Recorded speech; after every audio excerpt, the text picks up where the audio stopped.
President Barack Obama says the U.S. plans to remove all troops from Afghanistan by 2016 as it brings an end to America's longest war. With more on that, we now go to Paul E. at the News Center. So, Paul, the U.S. is finally on track to pull out of Afghanistan after nearly 13 years of fighting there. But what are we looking at in terms of a timetable? Well, speaking at the White House, President Obama said it's going to be a gradual withdrawal. The military will start by reducing the number of soldiers there to 9,800 with the end of the U.S. combat mission at the end of this year.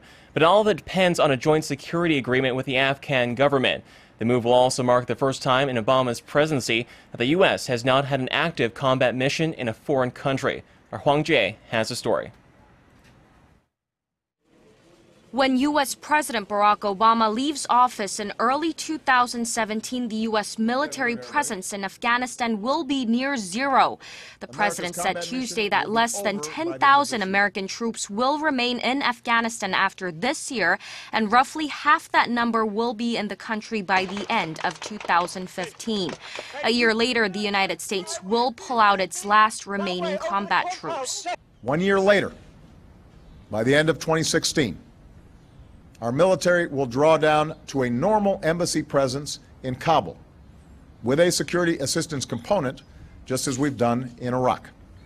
It will put an end to more than 12 years of war launched shortly after the September 11th attacks.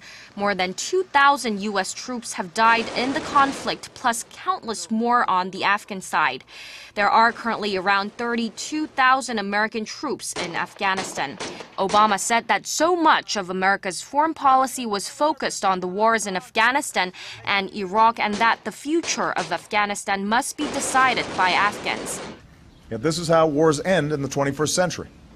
Not through signing ceremonies, but through decisive blows against our adversaries, transitions to elected governments.